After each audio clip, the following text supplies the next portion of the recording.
ഈ അടുത്തടുത്തുണ്ടായ 2 മരണങ്ങൾ അമീബ എന്ന സൂക്ഷ്മജീവി കാരണം ഉണ്ടായിട്ടുള്ള മെനിഞ്ചൈറ്റിസ്, അത് കാരണം ഈ അടുത്ത ഒരു 2 മാസത്തിനുള്ളിൽ 2 മരണങ്ങൾ റിപ്പോർട്ട് ചെയ്തത് ഒരുപാട് ആശങ്ക ഉയർത്തിയിട്ടുണ്ട് ജനങ്ങളുടെ ഇടയിൽ. അപ്പോൾ എന്താണ് ഈ രോഗം എന്നുള്ളതിനെപ്പറ്റി വളരെ ചെറിയൊരു വിശദീകരണം നൽകുകയാണ് ഇവിടെ. അമീബ എന്ന് പറയുന്നത് വളരെ കോമൺ ആയിട്ടുള്ള ഒരു സൂക്ഷ്മജീവിയാണ്, ഏകകോശ ജീവിയാണ്. ഭൂരിഭാഗം അമീബകളും നമ്മുടെ മണ്ണിലും ചിലപ്പോൾ ഈർപ്പം കലർന്ന മണ്ണിലും മറ്റും ജീവിക്കുന്ന ഇതാണ്. ഭൂരിഭാഗം അമീബകളും രോഗമൊന്നും ഉണ്ടാക്കാത്തവയാണ്. പല അമീബകളും നമ്മുടെ ശരീരത്തിനുള്ളിൽ തന്നെ ഈ നമ്മുടെ കുടലിനകത്ത് അമീബ പോലെയുള്ള ഓർഗാനിസംസ് ഉണ്ട്. അതിൽ രോഗമുണ്ടാക്കുന്നത് വളരെ ചിലത് മാത്രമേ ഉള്ളൂ. ഏറ്റവും അധികം രോഗമുണ്ടാക്കുന്ന അമീബ കുടലിനെ ബാധിക്കുന്നതാണ്. കുടലിനെ ബാധിച്ച് സാധാരണ വയറിളക്കം, അമീബിക് ഡിസെൻട്രി എന്ന് പറയുന്ന വയറിളക്കവും, അപൂർവമായിട്ട് അത് കരളിലേക്ക് പോയി കരളിൽ പഴുപ്പുണ്ടാക്കുന്ന അമീബിക് ആപ്സസ് എന്ന് പറയും. ഇതാണ് സാധാരണ നമ്മൾ അമീബിയാസിസ് എന്ന് പറയുമ്പോൾ ഈ രോഗമാണ് ഉദ്ദേശിക്കുന്നത്. അത് വളരെ അപൂർവമായിട്ട് അല്ല. അമീബിയ ഡിസെൻട്രി വളരെ കൂടുതലായിട്ട് ഒരു കാലത്ത് കണ്ടിരുന്നു. പക്ഷേ ഇപ്പോൾ കൂടുതൽ ഭക്ഷണ സാധനങ്ങളുടെ കാര്യത്തിലും വെള്ളത്തിലും ഒക്കെ തന്നെ കൂടുതൽ ഹൈജീൻ നമ്മൾ പാലിക്കുന്നത് കൊണ്ട് പണ്ട് കണ്ടത്ര അമീബിയാസിസ് ഇപ്പോൾ കാണുന്നില്ല. കുടലിൻ്റെ അമീബിയാസിനെ പറ്റിയാണ് ഞാൻ പറയുന്നത്. പക്ഷേ ഈ തലച്ചോറിനെ ബാധിക്കുന്ന, തലച്ചോറിൻ്റെ ആവരണമായ മെനിഞ്ചസിനെ ബാധിക്കുന്ന, ചിലപ്പോൾ തലച്ചോറിനകത്തും ബാധിക്കുന്ന മെനിങ്കോ എൻകഫലൈറ്റിസ് എന്ന് പറയുന്ന രോഗം. സാധാരണ വൈറസ് കാരണമൊക്കെയാണ് മെനിങ്കോ എൻകഫലൈറ്റിസ് ഉണ്ടാവുക. ഏറ്റവും കൂടുതലായിട്ട് വൈറൽ മെനിങ്കോ എൻകഫലൈറ്റിസ് ആണ് ഉണ്ടാകുന്നത്.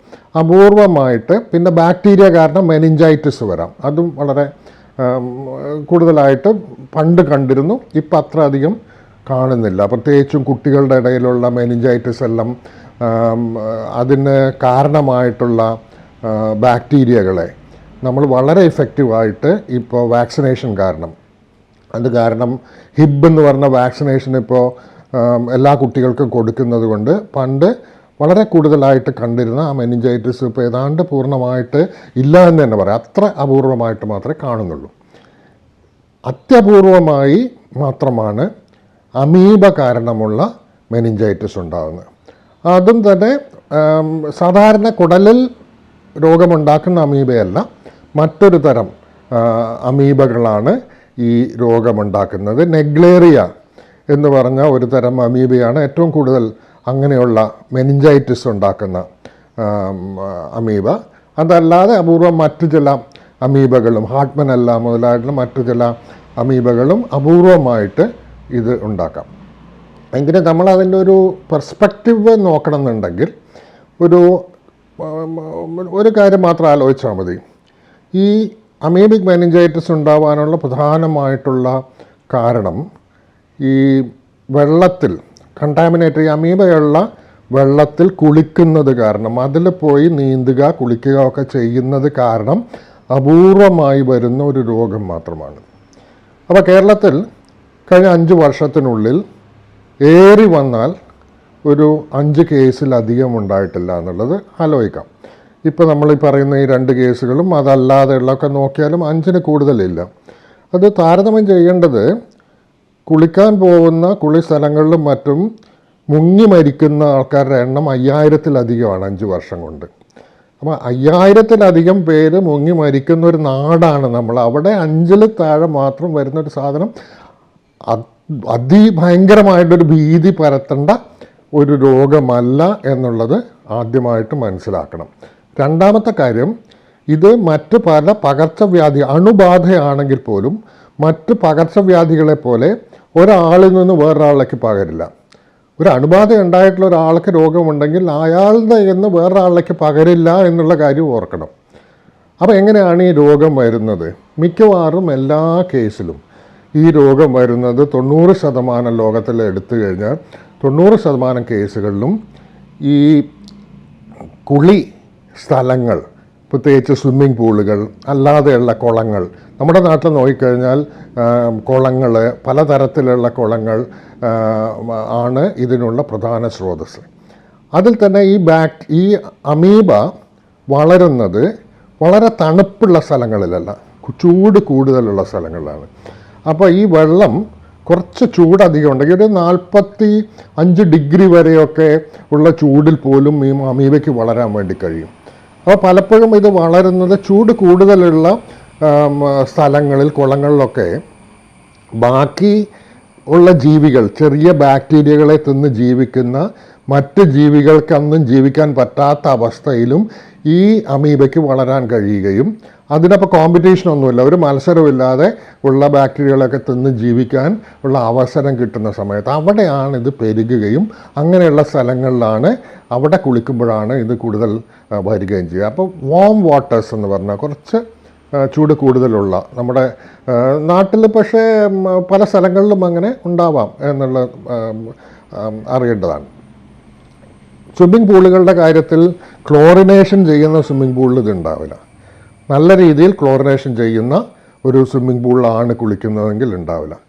പക്ഷേ അല്ലാതെയുള്ള പല സ്ഥലങ്ങളിലും അധികം ഒഴുക്കില്ലാത്ത അരുവികൾ അല്ലെങ്കിൽ കുളങ്ങൾ, ഇങ്ങനെയുള്ള സ്ഥലങ്ങളിൽ പോയി കുളിക്കുന്ന ആൾക്കാരിൽ അപൂർവമായി, അതും എല്ലാവരിലും വരില്ല, അപൂർവമായിട്ട് മാത്രം.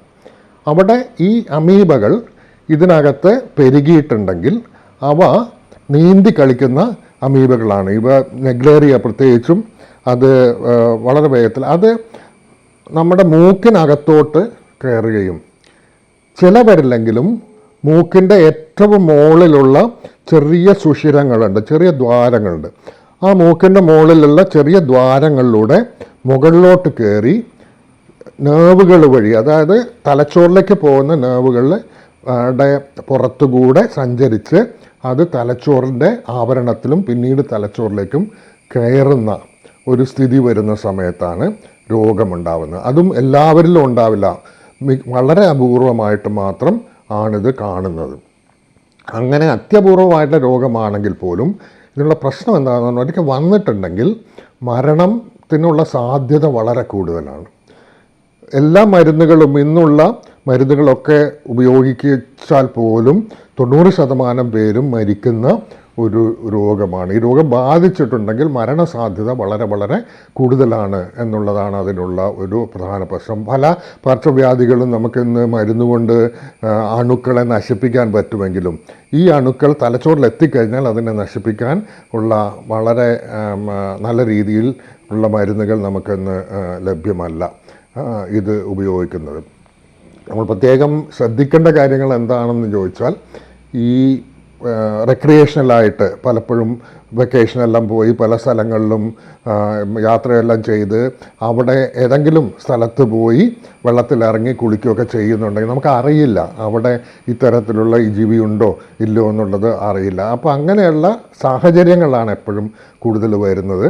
നമ്മുടെ ഭാഗത്തുനിന്ന് ചെയ്യാവുന്ന ഒരു കാര്യം, ഈ ടൂറിസ്റ്റ് സ്പോട്ടുകളിലും അങ്ങനെയുള്ള സ്ഥലത്തെല്ലാം കുട്ടികളും അല്ലാതെ ഉള്ളവരുമൊക്കെ ഇറങ്ങി കുളിക്കുകയൊക്കെ ചെയ്യുന്ന സ്ഥലങ്ങളിൽ അവിടെ ക്ലോറിനേഷൻ പോലെയുള്ള നടപടികൾ ചെയ്യുകയാണെങ്കിൽ അത് നല്ലതായിരിക്കും എന്നുള്ളതാണ് ഒന്ന്. 2, ഇപ്പോൾ പലതരം അമീബകളും ഒക്കെ കണ്ടെത്താൻ വേണ്ടിയുള്ള മോളിക്കുലർ ടെസ്റ്റിംഗ് ചെയ്യാൻ വേണ്ടി പറ്റും. അപ്പോൾ അതുപോലെയുള്ള സ്ഥലങ്ങളിൽ ഇവയുടെ പ്രസൻസ് ഉണ്ടോ, ഇവയുണ്ടോ എന്നുള്ളത് നോക്കാൻ വേണ്ടി ഈ മോളിക്കുലർ ടെസ്റ്റിംഗ് ചെയ്ത് പരിശോധിച്ച് നോക്കി ഇത് ക്ലിയർ ആണ് എന്ന് ഉറപ്പ് വരുത്തുകയും വേറെ ചെയ്യാവുന്ന ഒരു സംഗതിയാണ്. അതുപോലെ ഉള്ള നടപടികൾ പ്രത്യേകിച്ചും ടൂറിസം ഡിപ്പാർട്ട്മെൻറ്റൊക്കെ മുൻകൈ എടുത്തുകൊണ്ട് ആരോഗ്യവകുപ്പും ടൂറിസം ഡിപ്പാർട്ട്മെൻറ്റും മുൻകൈ എടുത്തുകൊണ്ട് ചെയ്യാവുന്നതാണ്. അതേപോലെ തന്നെ ഇത് വളരെ ഒരു ഭീതി ഉണ്ടാവേണ്ട, ഒരു വ്യാപകമായ ഭീതി ഉണ്ടാവേണ്ട ഒരു കാര്യവും ഈ കാര്യത്തിലില്ല. കാരണം വളരെ അത്യപൂർവമായി മാത്രം ആണ് ഈ രോഗം വരുന്നത്. അതിന് വേണ്ട ശ്രദ്ധ നമ്മൾ എടുക്കണം തീർച്ചയായിട്ടും. പക്ഷേ ഒരു പാനിക് സിറ്റുവേഷൻ ഒരിക്കലും ഉണ്ടാവരുത് എന്നുള്ളത് മാത്രം.